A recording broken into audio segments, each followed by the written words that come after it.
All right, good morning, everyone. I think we set up for a little over 100, and there's not very many empty seats in the house, so it's good to see so many people here this morning for First Friday. We want to welcome everyone. First Friday is sponsored by the Chamber of Commerce in the City of Independence as a way for us to share really good, accurate information with our community, and we've got some wonderful speakers lined up for you this morning. But before we get started, I want to introduce to you our business sponsor, Hometown Healthcare. And what I want you to know about Hometown Healthcare is they not only are a very supportive member of the Chamber of Commerce, but they provided my family with some personal support that I can attest to. So back in February, my mother fell and fractured some ribs, or cracked some ribs, and she had some transfer fractures and compression fractures, and was in a lot of pain and needed some help in the home. And they asked me when we were at the doctor, you know, who do you want to provide that service? And we made the decision to ask Hometown Healthcare to be the providers for my mom's home care, to be able to keep her in home and keep her independent. And Pam Yasusi, the PT, and the PT assistant, Courtney Kuzak, and I believe it was Nurse Cindy is what we called her, Cindy Hughes, really took good care of my family, and we appreciated it. And I wanted to take this opportunity to share that with you because we're very fortunate in our community to have a lot of good medical providers in our community, and rest assured Hometown Healthcare is one of them. So at this time, I would like to introduce to you their CEO, John Reed. Thank you. Good morning, everyone. I'm happy to be back here. It has been, I think, July 19 since we have been able to sponsor, because as everybody knows, we usually sponsor in the summer when things slow down. We kind of got busy in 20 and 21. You know, everybody kind of knows what was going on. So Hometown has been here in Independence almost 7 years now when we took over from Mercy. But Debbie has been in business for over 15 years, and so we are providing home health and hospice in the communities. We want to say thank you to the communities here in Montgomery County for supporting us. This is kind of a unique office for us. This is the only office we have in the company that only serves one county. The other offices serve multiple counties. This serves just Montgomery County and is the second largest census in the entire company.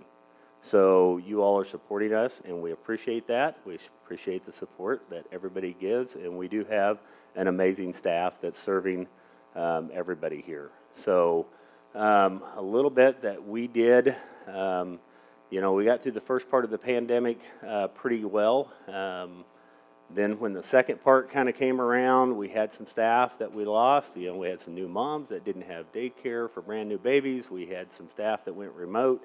And so Hometown as a group, our staff, our management, what we did is we made a pretty big effort to make sure we didn't sacrifice quality of care. So what we did is we had to reduce the number of patients that we accepted.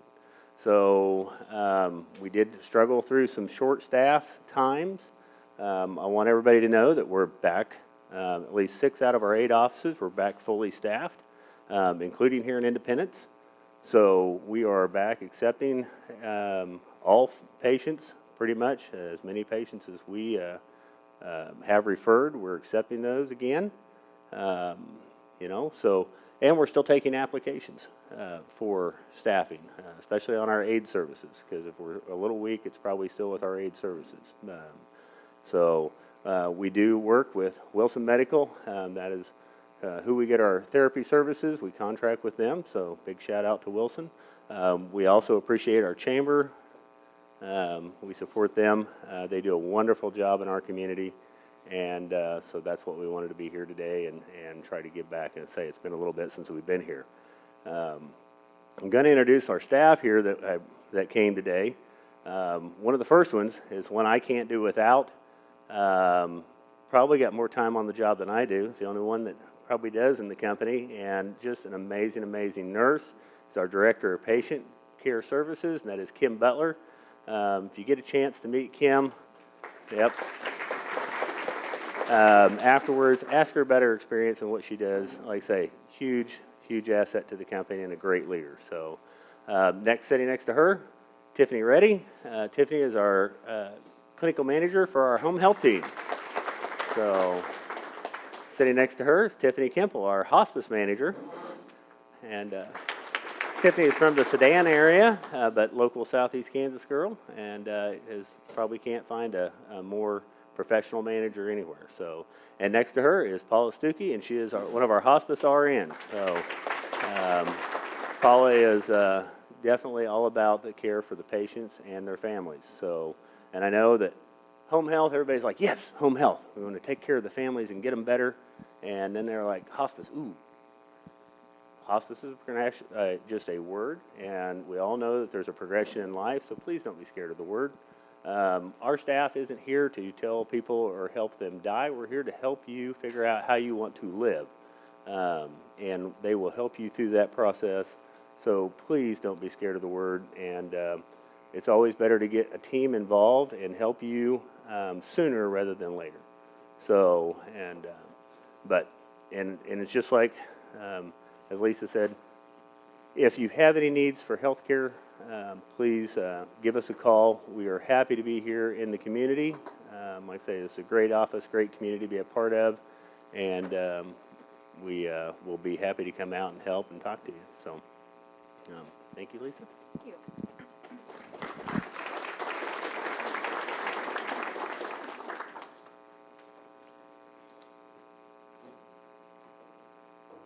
All right, well, thank you very much. We appreciate your sponsorship this morning. As I always say, they're the reasons why we get to enjoy the Annie Mae's coffee and muffins, so thank you very much for that. Let's go through a few things that are on your community calendar. Last month, we said we were going to make 2 calendars and tried to increase the font, and we still were butted up the edge of those margins, so sorry. We're going to have to figure out a different format, but we're going to go through some things that are going on the calendar. So you have a June calendar, you have a July calendar. You can take those home with you when you go, but I want to point out a few things. Right at the top, you'll see that Sherwin-Williams is doing a drive for school supplies and hygiene items June the 1st through August the 1st. You can drop them off out at Sherwin-Williams and out on West Main, and they will keep all of those supplies locally at USD 446. Yesterday, the Assembly of God started their summer kids camp out at Riverside Park in the Oval. And so if you have a child or a grandchild that's needing something fun to do from the hours of 11:30 to 1, and they're between the ages of 6 and 12, then sign them up for that. I want to remind also of everyone about Little House on the Prairie. You know, sometimes we who have lived in Independence for so long forget about the things that are in our own backyard, and we don't go out and revisit them. There's lots of fun things happening out at Little House on the Prairie, and July the 30th will be Carrie's birthday celebration. So Carrie was the third child, I believe, and she was born in Montgomery County, just south of Independence, and they will be having her celebration on the 30th, so you'll want to check that out. I always like to point out some things that are happening in the community that are fun and unique to our downtown. We have a very vibrant downtown with lots of great places to eat and lots of fun things, and a lot of live music that don't typically take place in rural Kansas communities, so we're privileged to have that. And if you are a karaoke person, tonight's your night, so you can go to Turbo's and enjoy some karaoke. And then Saturday morning is the Farmers Market. They open at 7:30 to 11, and then they're also open on Thursdays from 4 to 7. And I've noticed there's lots of vendors, and they have lots of really good baked goods and vegetables. And then it's also a farmers and makers market, which means they have a lot of local artisans that are bringing their creations to the market as well. So be sure and get out and check that out on Saturday mornings and Thursday afternoons. And if you're an early riser, go to the market first and then go to Litter Getters or you can go to Litter Getters first and then go to the market. What in the world is Litter Getters? Litter Getters is a program under the Chamber of Commerce. We have a Pride Committee, and we work on community beautification, and one of the things that we rolled out on Love Independence Day was Litter Getters. We meet for 1 quick hour from 9 to 10 at different places in the community, and we just pick up trash. All you have to do is bring your bag and pair of gloves, and we just break up and we go a multitude of different directions, and we pick up trash and then we leave. So we're going to meet at the Park Oval tomorrow morning at 9 o'clock. We might be in the one-way, we might be at the band shell, we might be over by miniature golf, but we're going to be in the park area. So if you're interested in helping beautify our park and zoo, show up at 9 o'clock tomorrow morning. If you are interested in helping make the gun club's indoor shooting range a reality, then you'll want to be able to skip lunch tomorrow and just let them cook for you. They are having at the VFW a fish fry and ham and beans. And if you know anything about that group, they are great cooks. So I can guarantee you, you will get a good meal. I think fish fry and coleslaw is like $10, and then they are taking all of those funds and they are putting them towards making the dream of an indoor shooting range a reality. So again, the meal starts at 11 o'clock. They're also having a cornhole tournament. I think that registration starts, I think maybe the bags fly at 2 o'clock. So I think it's on your calendar. So look at that for more information if you want to play some cornhole. Bingo's Monday night at the VFW. If that's your thing, mark it down. It's fun. I've been. You would really enjoy it. Mid-Continent Band is Tuesday nights. They just kicked off their summer season. They play every Tuesday night in the band shell at Riverside Park starting at 7 o'clock. And they have lots of really good music lined up for the summer season, so mark that down. Young professionals are back hard at it. They have scheduled a lunch and learn with a guest speaker, Gavin Webster from Edward Jones, and he's going to be delivering the message on the basics of financial planning. It's next Wednesday, which is June the 8th at Dickey's Barbecue, completely free lunch, and you don't have to be a YPI member. You just have to be between the ages of 21 and 40-ish. Doesn't include a lot of us in the room. So, if you know of somebody who is a young professional and fits that age category, invite them to participate and be a part of YPI. Dickey's has live music every Wednesday evening at 6:30, and this coming Wednesday, Garrett Brown from the Garrett Brown Band is going to be playing. He's from Bartlesville. I listened to his music last night online, and he's very, very talented, so mark that down as something fun to do. The brewery always has lots of fun things lined up. They have musical bingo, they have trivia, they have beer yoga this Saturday, so you don't want to miss that.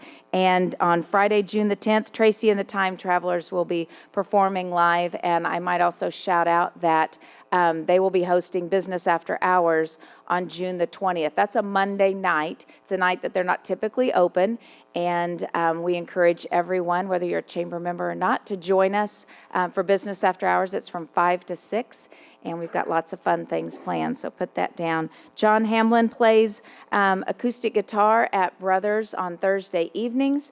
So, I mean, I say all that, and sometimes we just take it for granted, but it's not normal for a town our size to have so much live music and so many great places to eat. So when you see those posts show up on your feed, share that information so that everyone is aware of all that we got going on in Independence. The pool is open at Riverside Park, so check that out.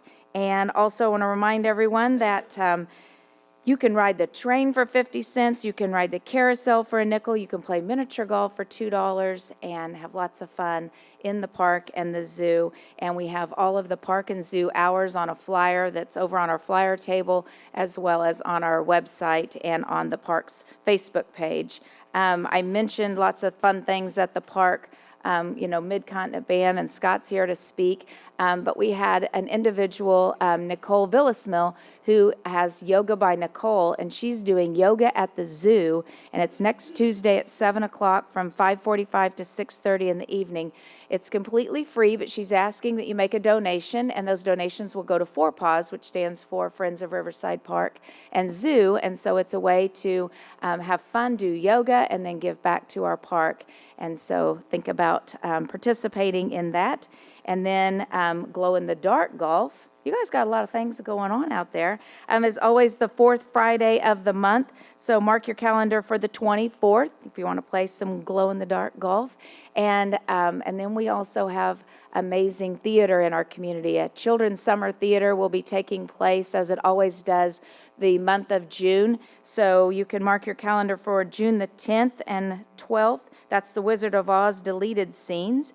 And then it'll be followed by Disney's Frozen Jr. on the 17th through the 19th and Legally Blonde Jr. on June the 24th through the 26th. The performances are on stage at William Inch Theater, Fridays and Saturdays at 7 and a matinee at 2. And I can guarantee you, you will be wowed by those performances. I go there and I can't believe all that they create and put together in such a short period of time, and the costuming is incredible. So put that on your calendar as something fun to do.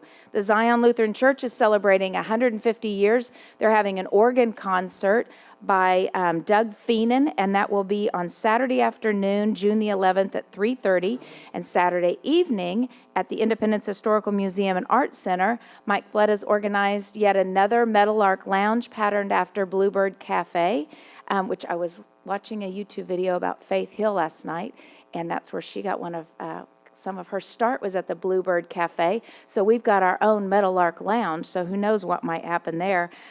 We have award winner Rodney Lay Jr., who will be performing, Donnie Miller, 16-year-old Dylan Keene, and a regular favorite of our own Chris Mitchell. And this concert will include diverse music, country, gospel, blues, and tickets are $20, and you won't be disappointed. They have refreshments. It's a great night. The singers and songwriters sit around, they talk about their music, and then they play, so it's a lot of fun. All Wheels Night has been rolled out again, no pun intended. Main Street is hosting that event, and the next one will be Friday, June the 17th from 6 to 8 in downtown Independence. And then they are also doing it right in front of Dickies. They have live music. Last month they had Zenith, so if Zenith is there, they're sure to have a great performance. If it's another band, I'm sure you're going to be pleased with that as well. So watch the Facebook page for Independence Main Street for more information. And then at 8 o'clock, the cars all pull out for an old-fashioned cruise, so that's a lot of fun too. The 68th Annual Verdigris Valley Art Exhibit will be kicking off on the 25th through July the 7th at the Independence Historical Museum and Art Center. The museum is open from Tuesday through Saturday from 10 to 4, and all gallery exhibits are free. So it's a great thing, a great opportunity to take your family and your kids this summer.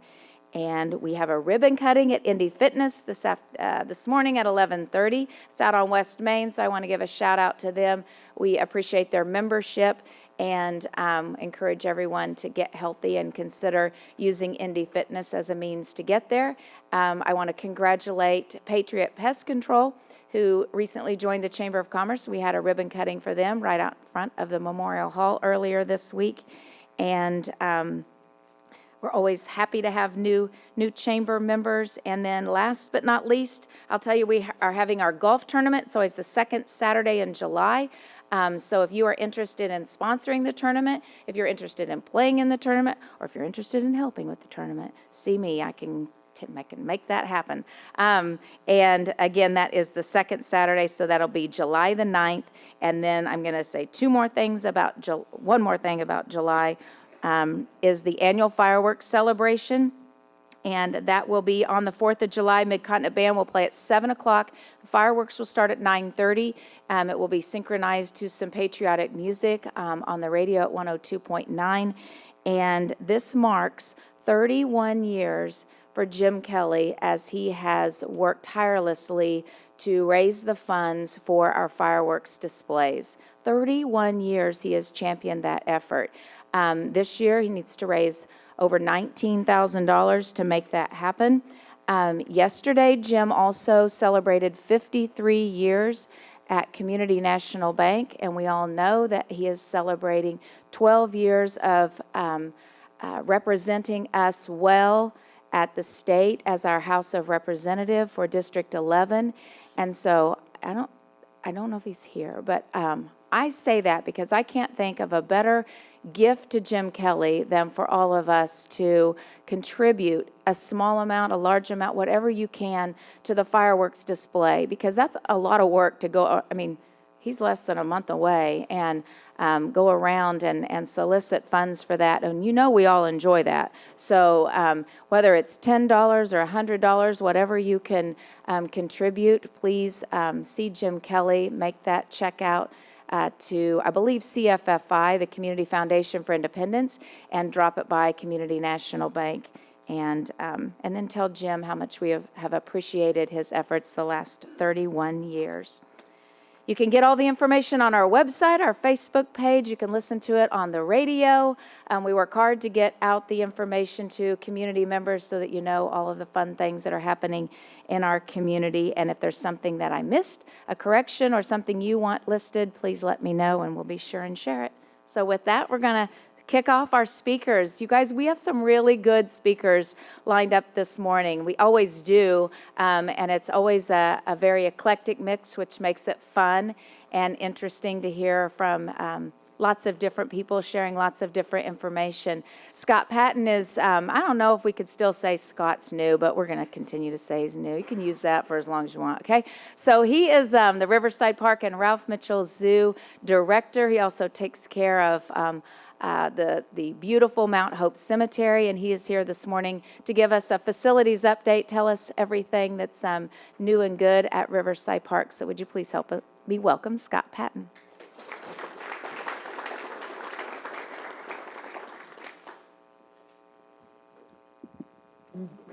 Good morning. So today I'm going to talk a little bit about Love Independence Day. We had an awesome turnout. A lot of groups came out and did various projects at the park and zoo.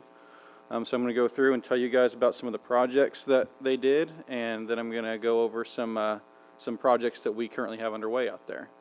So first we had the Housley family who traveled all the way from out of state just to volunteer to repaint our buffer fence at the Duck Pond exhibit in Ralph Mitchell Zoo. That was no small project, so thank you to them. YPI came out and repainted all of our concrete benches at the zoo. They were definitely needing some attention, so thanks to YPI. Optimus Club painted the zoo restrooms out there. They used to be a sort of like an olive green and bright orange color, so something a little more subtle that I think looks really great.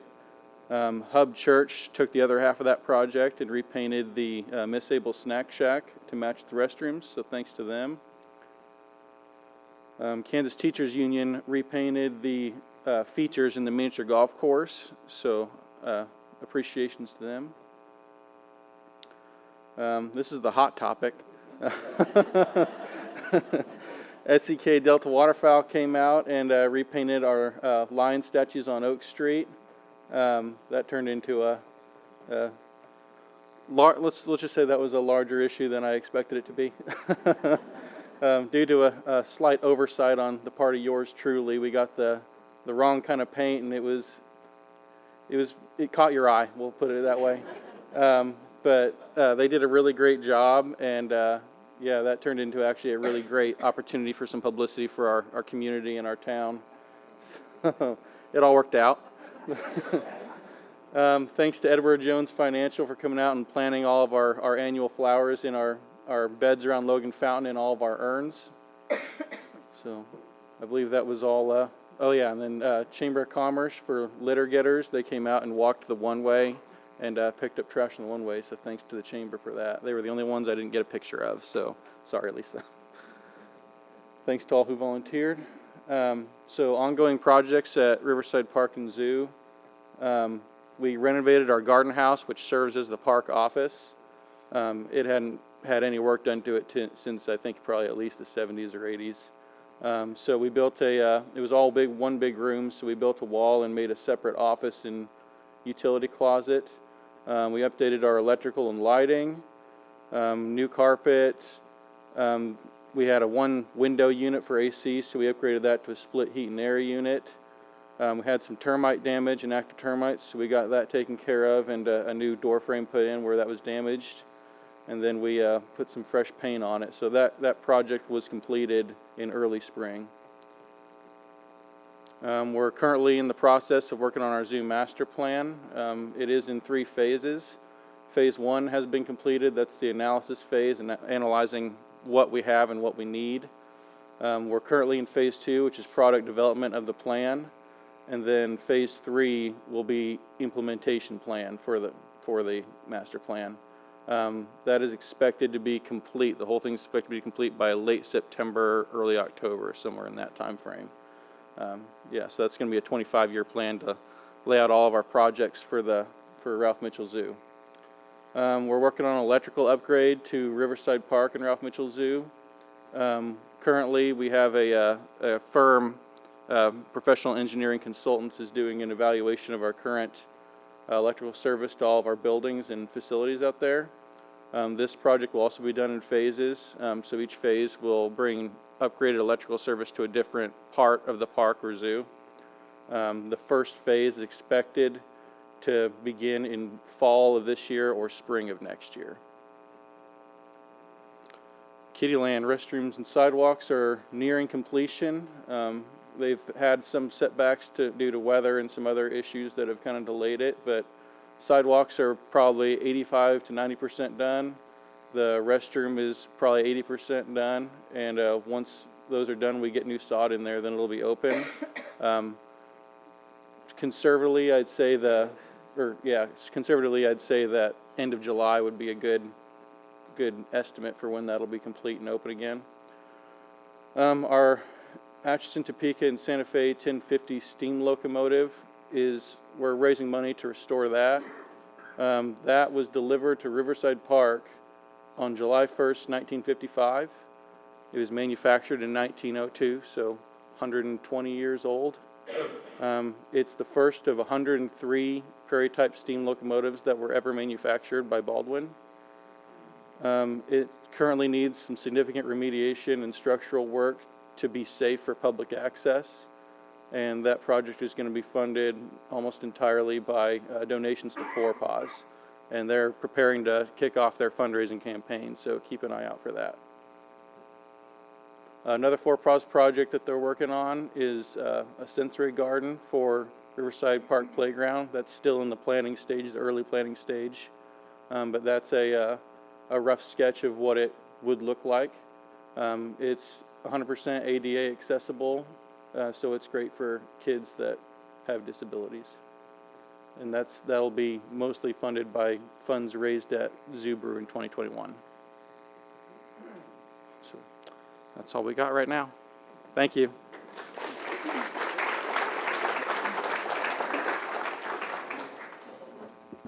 Thank you very much. I'm excited about Kittyland because then everybody who through the Lions Club adopted one of those structures and they can all get to work, right?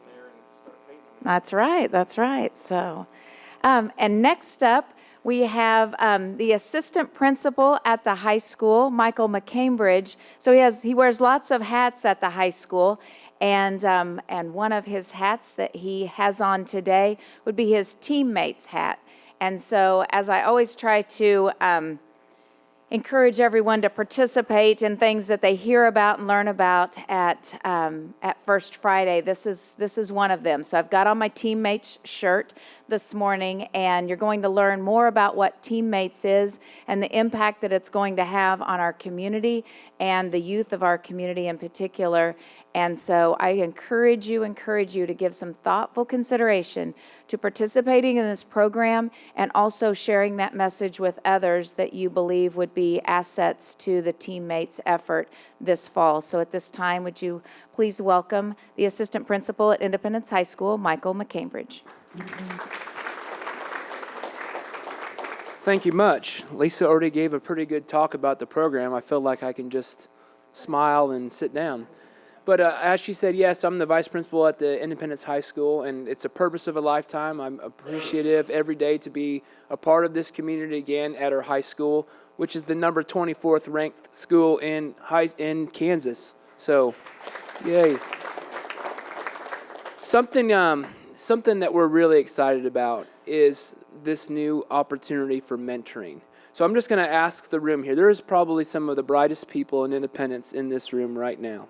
So I'm going to ask you just a show of hands. How many people can think back in their lives of someone that might have been a mentor to them? Raise your hand.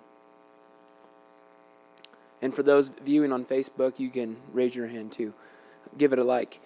So great. Saw almost every hand raised in the room. Now here's the deal. I'm going to be honest with you. We have students in our elementary, middle, and high school that can't raise their hand right now. They haven't had that mentor yet. Okay? We see that as an opportunity for us to help our kids. If you notice the shirt that Lisa was wearing, and she can maybe stand up again and Vanna White it for us. The shirt says the greatest human need is that of being heard. And that's our founder, Dr. Tom Osborne's famous quote. Thank you so much, Lisa. Appreciate you. We're going to talk a little bit about that. So think about in your life, those moments when you feel heard and you feel listened to. Those are the moments that probably where you grow as a human. I want to show a quick video that really talks about what is Teammates. And before she clicks play, Teammates is a one-to-one in-school mentoring program where we're going to look for mentors to come meet with our kids up to 30 minutes a week. Could be over the lunch break, could be sometime throughout the day that works best for you. It could be 8 o'clock on a Friday morning, not just the first Friday. There are a lot of opportunities that we can connect the dots with. And it isn't going to be a situation where we're going to ask you to come in and be a math tutor or something in the educational field. We want you just to show up, be there with your unique, awesome self. This video will kind of show more about that.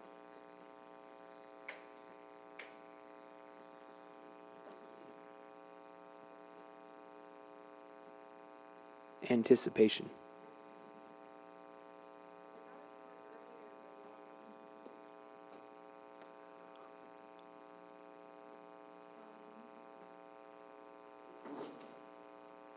If you just click that, is it not letting you click that link? Oh. Welcome to Teammates. We are glad you're here. You are about to embark on an incredible journey, which starts with mentor training. We know there are many places you could be and many other opportunities to give of your time. Thank you for choosing Teammates and learning more about becoming a mentor. You've honored us with your time today in this training experience, and we honor that by making this a positive experience.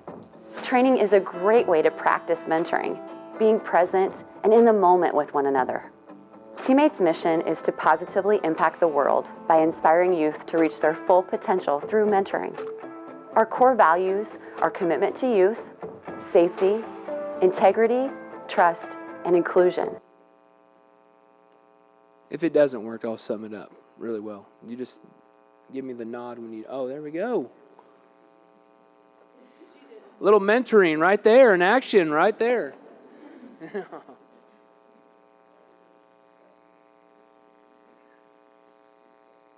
Welcome to Teammates. We are glad you're here. You are about to embark on an incredible journey, which starts with mentor training.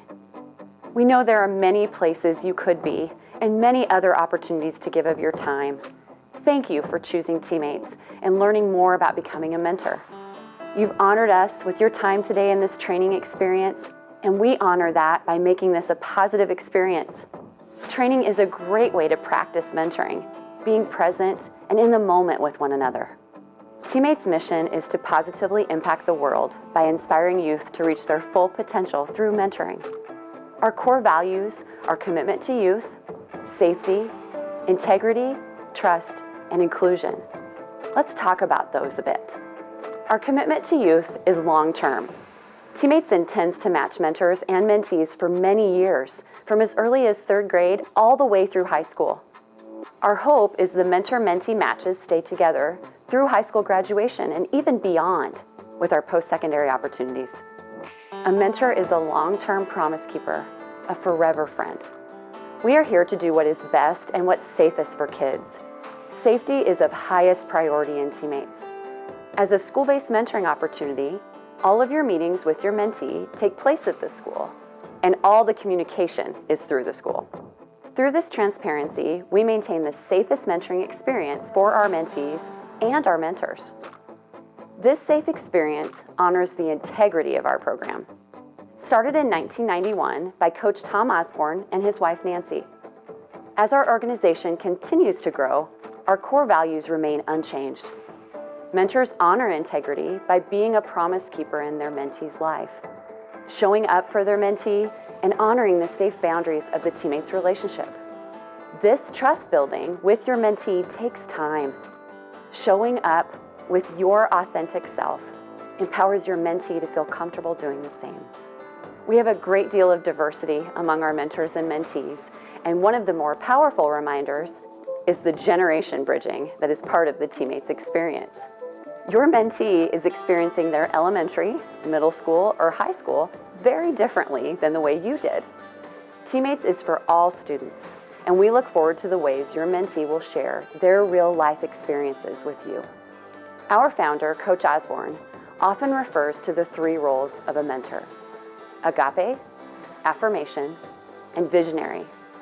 Agape is the Greek word for unconditional love and acceptance. As a mentor, I show up for you no matter what. You may flunk geometry. You may make choices differently than I would. You may be in a bad mood. Regardless, I show up no matter what. I accept you as you are and show up, show up, show up. Our mentoring philosophy is strength-based, meaning we look for the good. We notice the sparks. We pay attention to what is extraordinary about a student, and we affirm those positives. We believe students have plenty of reminders of what might not be going well in their week. Our role as mentors is to show up and remind them of their strengths and their potential. Being a visionary means building hope. Hope is a very powerful asset for all of us. When you help your mentee see what is possible, what potential lies ahead, and help them be excited about the future, you build hope. A mentor is present, a learner, honest, reliable, a promise keeper, forever friend, good listener, unconditional, open-hearted, open-minded, free, lucky, and a strengths and sparks spotter. You don't have to be a psychologist or even good at 5th grade math. Just show up and be yourself. A mentee is open to learning and teaching their mentor, helpful in finding flexible time for meetings, letting other students know about teammates, and scholarship opportunities. Mentees go through a training to learn more about the policies, procedures, and expectations of teammates. Teammates has gathered data for many years showing improvement in grades, attendance, and behavior. We know this is not because mentors are great at 5th grade math, nor are they tutors, but because they're building on student engagement by being consistent, being there to celebrate their strengths, and reminding a student that they are important, they matter, and their opinion matters. Building on strengths leads to higher levels of engagement and hope, which ultimately leads to improved well-being and success. Gallup research has shown that if a student is looking forward to seeing their mentor, they have a higher sense of hope, engagement, and well-being. This is one of the most important pieces to remember as a mentor. It describes your impact.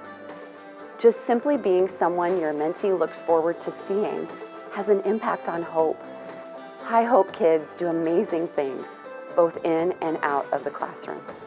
The perseverance process. Research from the Search Institute finds that young people are highly motivated by relationships with parents, teachers, and other adults when 5 actions occur within the relationship: expressing care, challenging growth, providing support, sharing power, and expanding possibility. In Teammates, mentors honor these 5 actions in the following ways: showing up, learning new things together, being a good listener, allowing the mentee to guide time, encouraging your mentee to explore post-secondary opportunities. Your local program coordinator is your go-to person for support, questions, and ideas for activities during your mentoring time.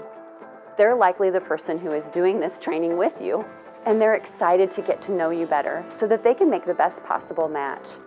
They will also continue to check in and see how things are going. They'll let you know of group events and upcoming training opportunities. There are ongoing learning options for mentors, including chapter-led academies and our Mentor Academy webinars on a variety of current topics. Our Match Support team wants to support you in your mentoring journey. Let us know how we can help. Some chapters also have a building coordinator to support on the school level.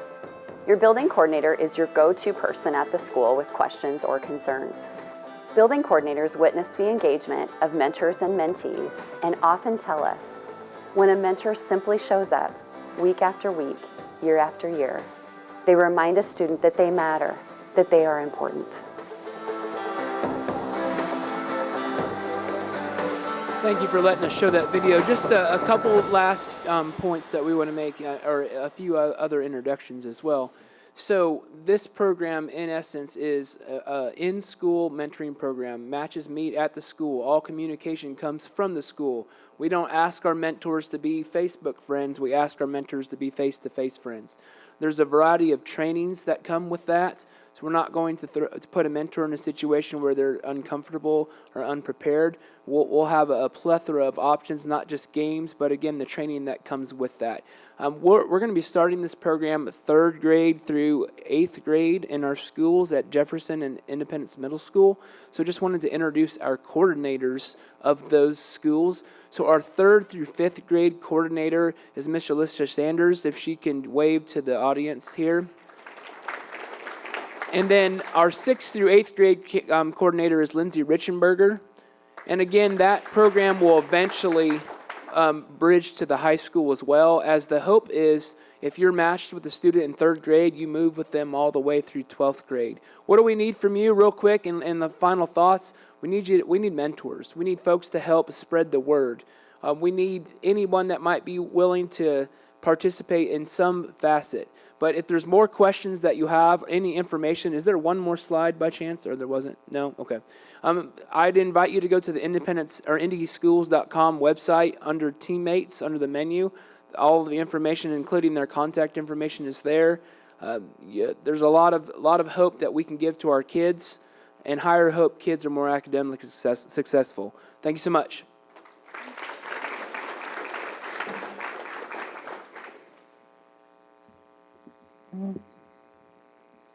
Well, I look forward to that program. I think it's going to have a huge impact on our community and the youth of our community, and I can't think of a better gift than the gift of time. So please help us share the word and encourage people to get signed up, because they've got the kids and they need us, right, Michael? So speaking of kids, we've got some great kids, some young adults that are up next on our speaker lineup this morning. I kind of saved both of them to the end. No offense, guys, but we're going to end on a very, very high note this morning. So, I'm sure that they did raise their hand when Michael asked the question, did you ever have anybody in your life that acted as a mentor? And these two individuals are super young adults, and I'm very excited to bring them to First Friday this morning. So I've known Bryn for ever and ever, since she was just a little girl, because she is a twin, and having twins myself, Ann and I immediately formed a bond over that. And so I've watched her grow through the years. My daughter and I had the opportunity to be Queen Candidate co-chairs last year, so I had an opportunity to spend lots of Sundays with Bryn as she worked to compete in the Queen Neela pageant.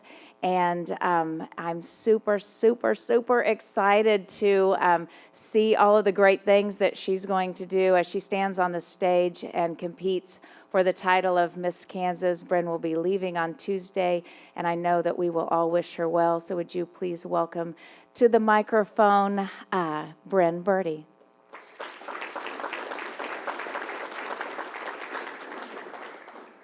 Thank you for that introduction. My name is Bryn Birdie, but today I'm here as Miss Dodge City. Now, I know probably a lot of you are wondering, how are you Miss Dodge City? You live in Independence.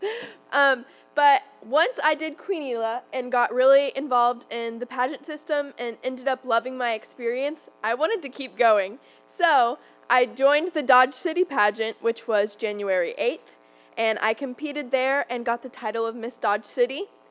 besides, Neowalla is more of a festival pageant, whereas Dodge City is what they called a local pageant, which means that anyone can join.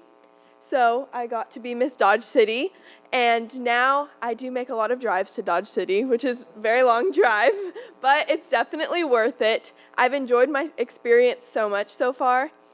For the Dodge City portion, I did a private interview, on-stage interview, talent, social impact initiative, and evening wear.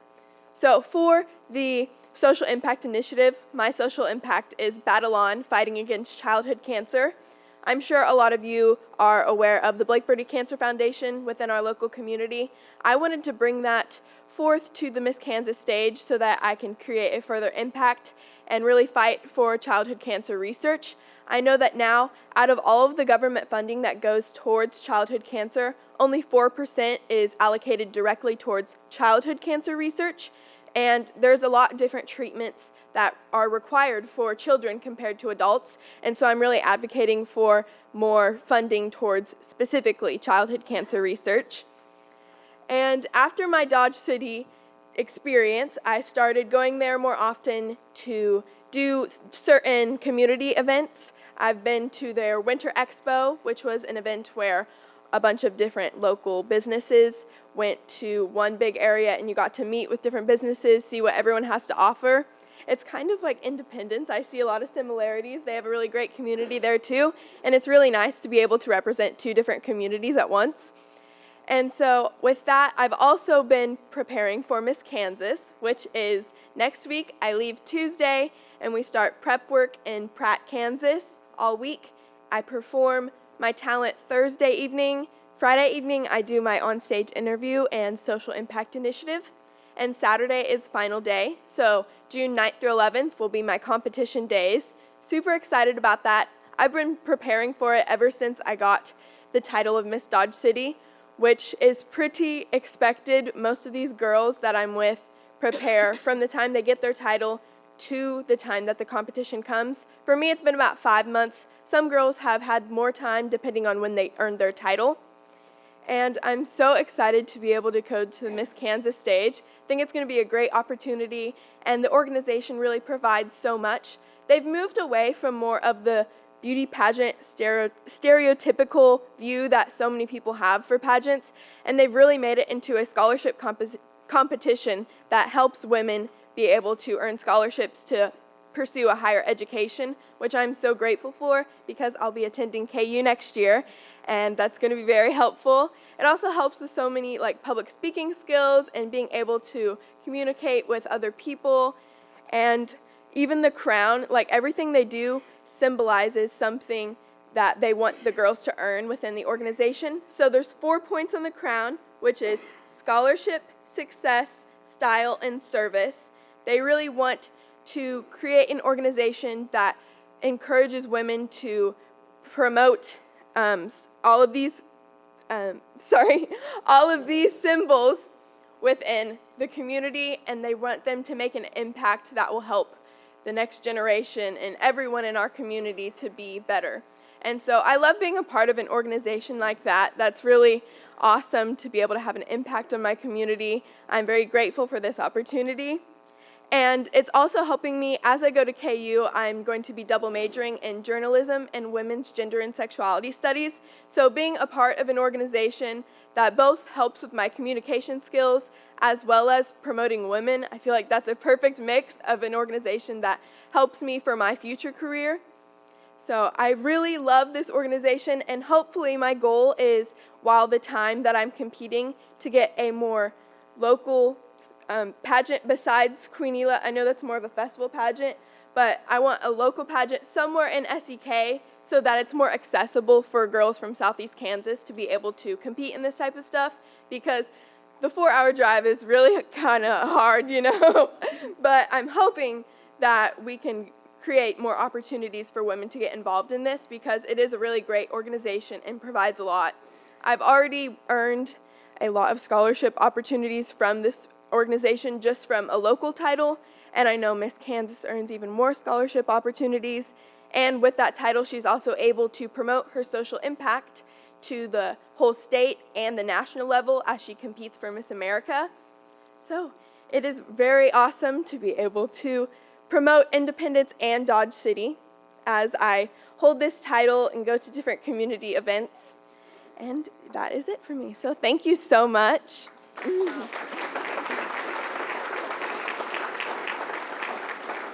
All right, well, you might be Miss Dodge City, but we're gonna own you, call you our own, and if we were all voting and judging next week, I'm sure that you would be the new Miss Kansas. So we're super excited for you. We wish you all the best, and we know that you're going to represent Dodge City and Independence at the same time very well on stage. So congratulations on your current title, and good luck next week.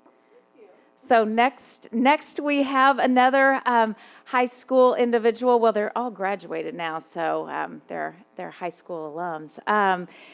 With us this morning, you know, Bryn and Jude both were in our first leadership program, which is a leadership program under the Chamber of Commerce for sophomores only. It's organized by the Chamber and financed through business sponsorships. It's completely free to our high school youth, and they're both graduates of that program. So I'm proud of both of these individuals. Next up, we do have Jude Stafford. So I've known Jude since he's been a little boy as well. I watched his parents raise Jude and his siblings throughout the community. They've been involved. They're all great kids. And Jude, you're the youngest, right? And so he's ending with a power-packed finale. We're very, very honored to have Jude with us as he prepares to attend Harvard University in the fall. Would you please welcome Jude Stafford?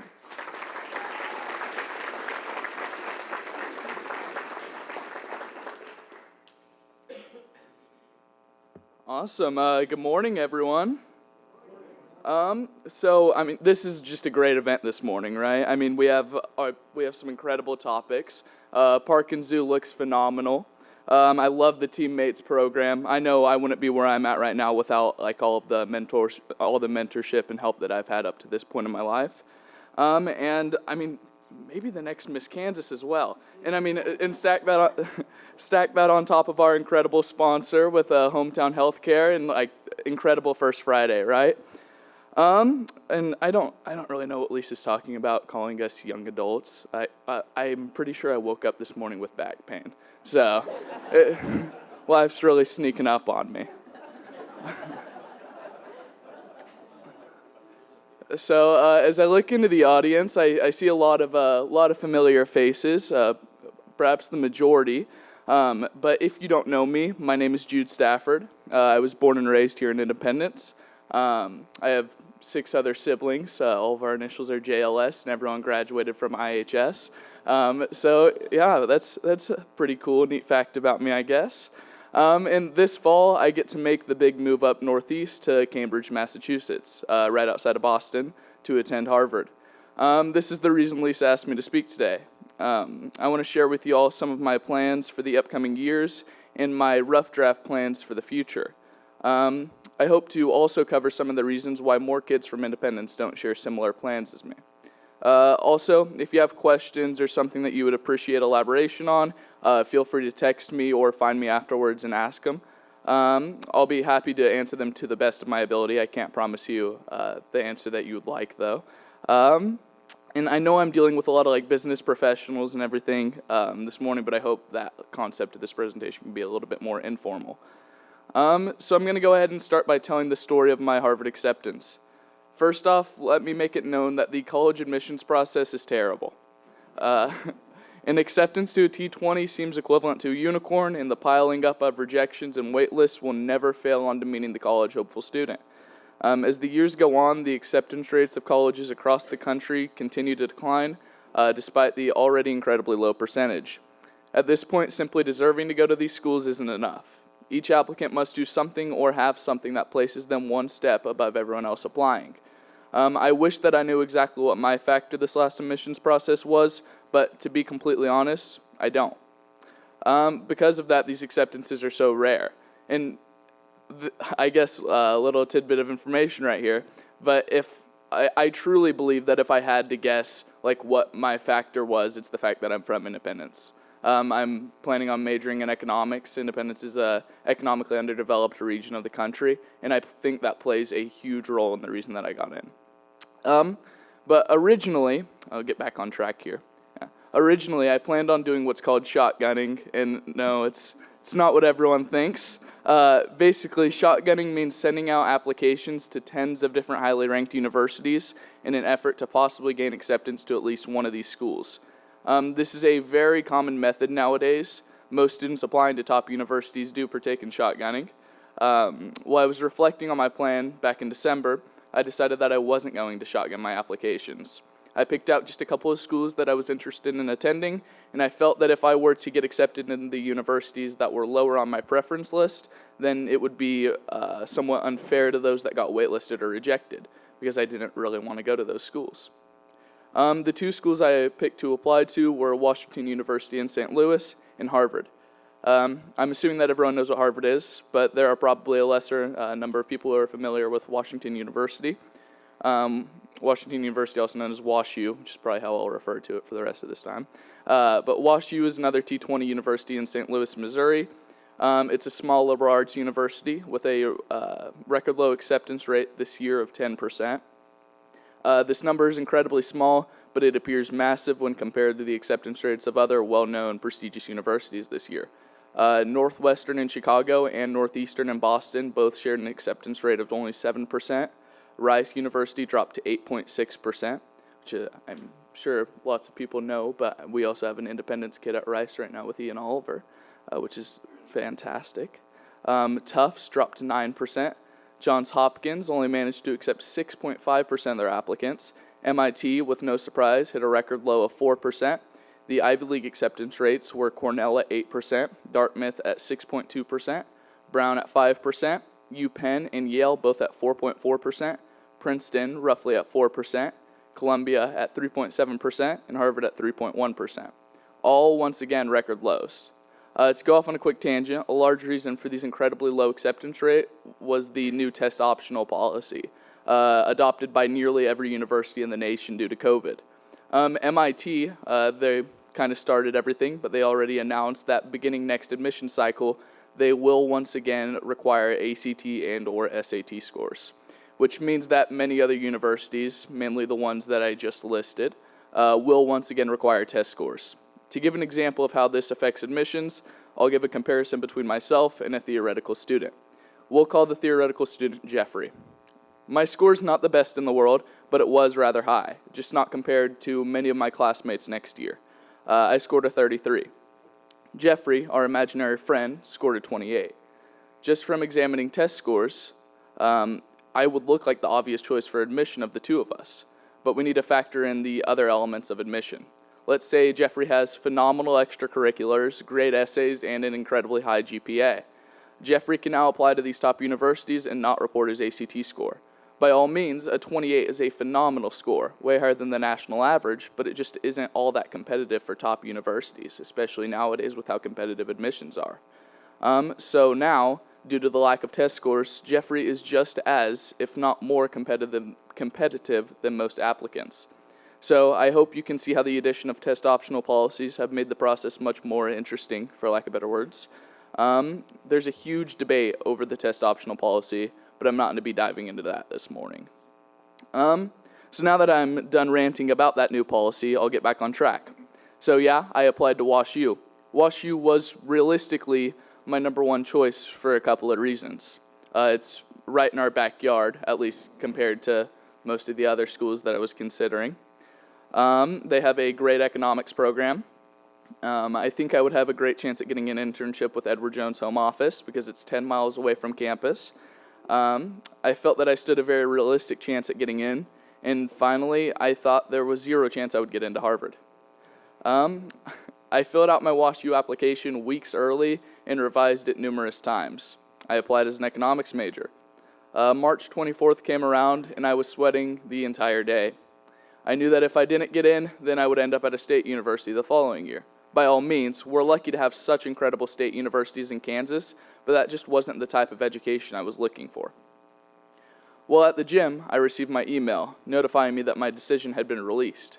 I sped home, and when I arrived, I demanded my mom leave the house immediately. When she left, I opened my decision, and I was shocked. I was waitlisted. Immediately, the culminating emotions from the admissions process had finally overwhelmed me, and I sobbed. I notified everyone that I had to notify and laid restless in bed without completing any of my homework. I seriously want to thank a ton of people for attempting to keep me optimistic during the admissions process. Without them, I would have lost my sanity multiple times.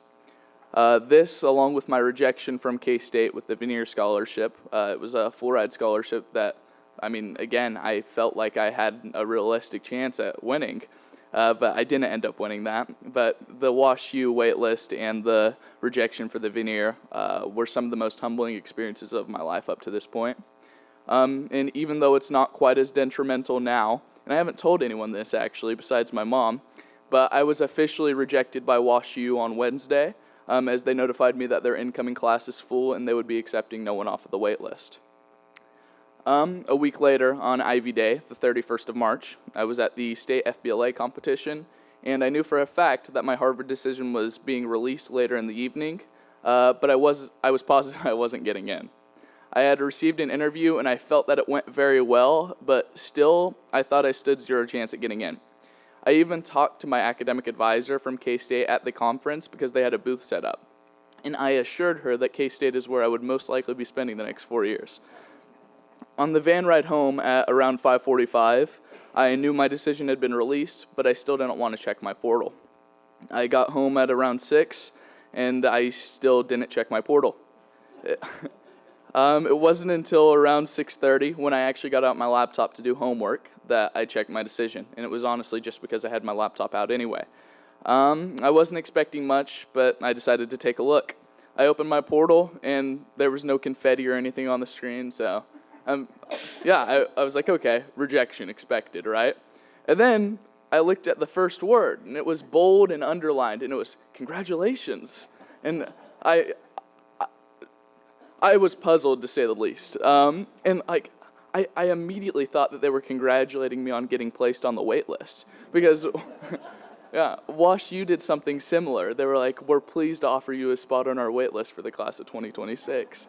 Like, just tell me I didn't get in. But nonetheless, I scrolled down a little bit further and saw a picture of current Harvard students throwing up leaves like confetti. You can only imagine how I felt then. I decided then it was appropriate to read the letter, and after finishing the first paragraph, I thought, holy crap, did I just get in? I read the paragraph one more time and immediately started yelling to my mom. Polly, our poodle, then proceeded to do her own form of yelling and barking, and made Kelly Vining, who my mother was on the phone with, think that we were being attacked by a dog, compounded with my yelling. Kelly proceeded to then speed over to our house with my aunt, so that was pretty cool. It was without a doubt the most surreal experience of my life. I started calling people, and people started calling and texting me, and I'm positive that for the next hour, I couldn't even actually use my phone because it was full of a constant stream of notifications. So before I head into the next part of this presentation, my future plans, I want to seriously disclose my gratitude for the community of Independence, as I've received so much support and congratulations from everyone, and it truly feels special. That's why I love this community so much. It has a special way of being incredibly supporting and praising to everyone. And that's why I hope to one day find my way back to my hometown. I want to be part of the next generation, congratulating hopefully our 1,000th student getting into Harvard. For me, obviously, the most beneficial part of this experience is the fact that I'm attending Harvard, and I've managed to grow in every component through the admissions process. But I hope the students of Independence realize that just because we're from Independence doesn't mean we're not capable of doing incredible things. Independence is full of opportunity. Like I said in my valedictory address, it's just a matter of finding and pursuing that opportunity. And I'll touch up on that in just a minute. So, as a recent high school graduate, I'm positive that my story, as of this point, is far more unwritten than written. Oh, it's so cliche, right? But it's true. As for the future, I plan on attending Harvard for the next 4 years and concentrating in economics with a secondary concentration in mathematics as well. I then plan on attending either UPenn Wharton or HBS, which is Harvard Business School, in order to get my MBA. I then want to work in some sort of career involving econometrics. I have no idea what that is right now, and hopefully eventually end up in like private equity or something around there. My plan will inevitably change, but that's where I'm at right now. And yes, eventually I do plan on finding my way back to the town of Independence, which I'm so lucky to call home. Finally, I want to end by addressing the problem with students returning to Independence. The reason many students don't return to Independence is the same reason that there aren't many students going to schools like Harvard. They feel like they can't, not necessarily in a literal ability sense, but because they feel Independence lacks opportunity. I hope that through my endeavors this past year, I have opened the eyes of some students to the opportunities available growing up in Independence. But we, as a city, need to keep improving the presence of opportunity in our small town. It's true that we don't have as much industry or diversity as a large city, but there's still opportunity available. By expanding this opportunity, we can draw even more kids back to Independence. Being a small town, this does in fact take a rather large amount of creativity, but it is possible. The city's done it before. More than just this availability of opportunity, we need to do one more thing. And Mr. Arnold actually mentioned this whenever he was talking to our leadership class about the district's ESSER funds. But we need to make it evident that we want students to return to Independence. We want students to come back and be the next generation of Independence. Sure, I understand and would even encourage students to get out of Independence for a while and explore the world. That's what I plan on doing. But there's no better place than Independence if you're looking to live a small town life, if you're looking to raise a family, or if you're looking to live in a community as wonderful as the one in Independence. That's all I have for you guys this morning, so I want to thank everyone for listening to my ranting for the past 15 minutes. Thank you.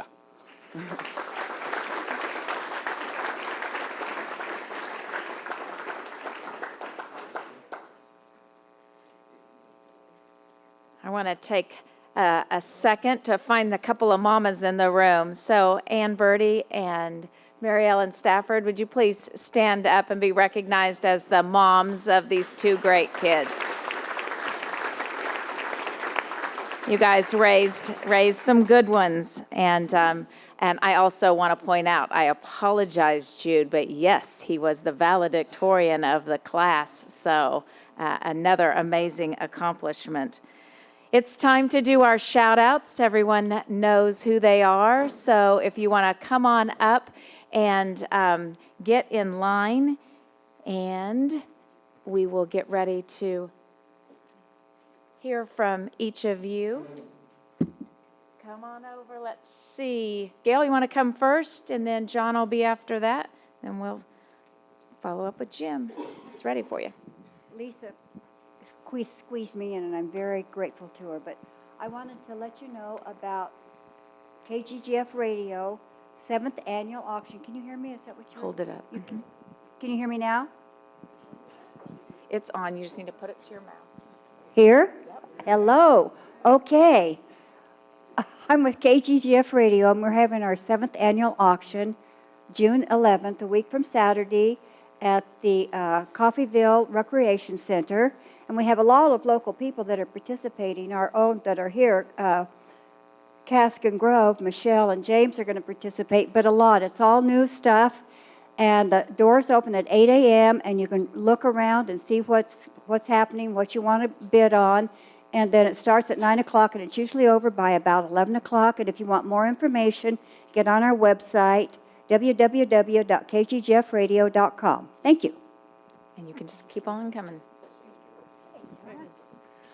Hi, good morning. I'm Jonna from the Independence Daily Reporter, and I just wanted to do a shout out and invite all of you Saturday, the June 11th, to the SEK BizCon out at ICC West. It is from 8 to 4. We will have bouncy houses, face painting, lots of stuff for the kids to do, food trucks.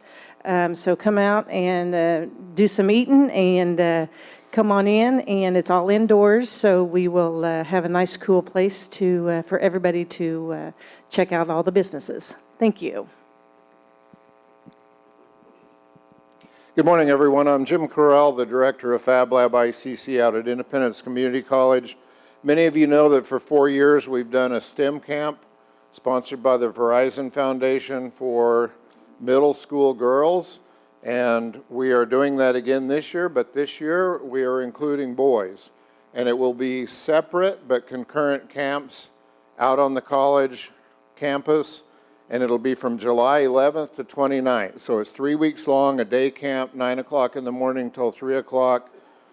It's all free, and we'll be feeding the kids breakfast and lunch every day, and we will also be providing transportation stops in the communities around. There's no geographic limit. We usually have kids come in and stay with grandparents, so they can come from anywhere as long as they can make it each day. This is quite a deal. There's only 22 community colleges in the United States that are getting to do this, and we're getting to do it here. For you economic impact buffs, Verizon provides $160,000 to do this. There's no local money involved. There's no college budget money involved. All the money to provide this camp is provided from outside. So we'll have an influx of that much money coming into Independence this summer to put on this camp. I have some flyers with me, and I'll be over by the door on the way out. If you've got kids that are going into 6th, 7th, or 8th grade, we'd love to see them, and in fact, we might even be able to fudge a little bit. If you've got a 5th grader that's really like science, technology, engineering, and math, we might be able to do that too. So thank you. Thanks, Jim. Leslie? Nope, you just talk. Good morning from the Independence Science and Technology Center. We have 2 big events coming up this month, and I hope that you'll be able to come to both of them. We have Dig It with Kansas Archaeology with Destry Jackson is going to be not this Saturday, but the next Saturday, which is June 11th at 2:00 p.m. She's going to come and talk to us about the lost city of Etzanoa near Ark City and about the history of Kansas archaeology. So I hope you'll be able to come to that one. And then we also are putting on a STEM camp. It's going to be renewable energy. It's going to be June 28th, 29th, and 30th from 2 to 4 p.m. We are going to learn about wind and solar energy, build and test a wind sail car and wind turbine, and build a solar oven for making s'mores. It's $15 per student. We've got flyers over here, and you can check our website for more information on either of these events. Thank you. Thanks, Leslie. Thank you, Lisa, for allowing us the opportunity to introduce to the community some new members of the community, Ashley and Shannon Hovel. They came to us from Minnesota. Ashley is the new director of the Independence Historical Museum and Art Center, so we hope that you will stop by and visit with her. And if you stop by today and tomorrow, you get to get a little bit of history on how the federal building was built and constructed when it was started in 1911. So please welcome Ashley Hovel as our director.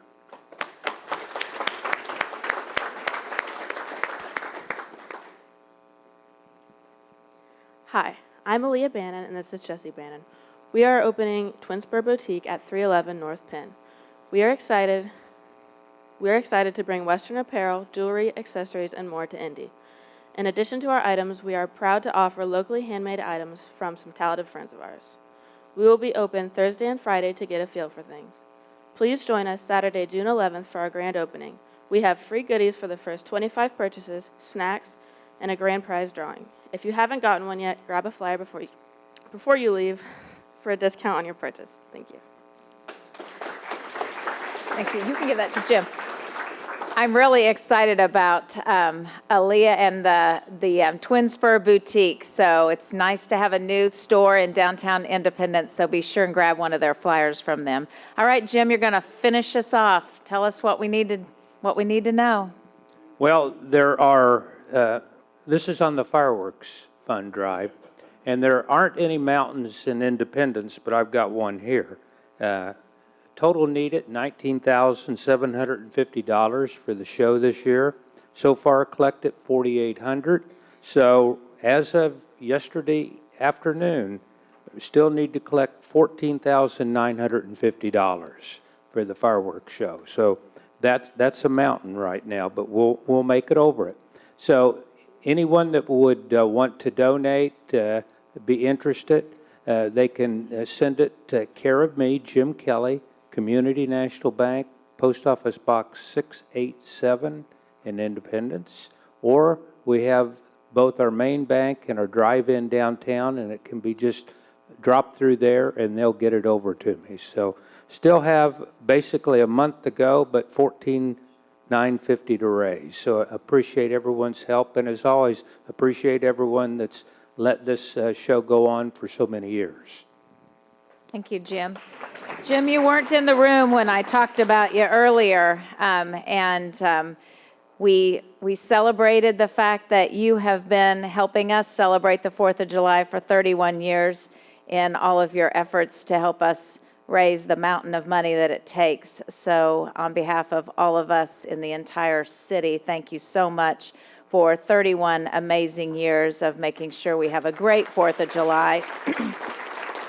I don't know what $14,950 divided by 90 looks like, but somebody can do the math and we'll all write you a check. CFFI, is that who we make the checks available to? So we will do our best to make sure that we ease the burden of raising those funds. We also want to congratulate you on 53 years at Community National Bank, and we want to thank you for 12 wonderful and dedicated years to the legislature, and we will be honoring you later this summer for your time and dedication and your service to Southeast Kansas while serving for District 11, Jim. So we greatly, greatly appreciate everything that he has done for us. So could we give him another round of applause, please? Thank you. When I grow up, I want to be like Jim Kelly.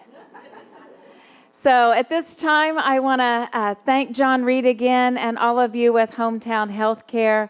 And thank you for not only sponsoring First Friday, but for providing great health care in our community and all that you do and your time and dedication to your field. I know healthcare has been and still is a very, very difficult field to be in, so thank you for that. I don't know. So it was a great day. We had great speakers, lots of really good information, opportunities to get involved, opportunities to enjoy, opportunities to give back. So many wonderful things about living in Independence. And I hope that you all have an amazing 4th of July.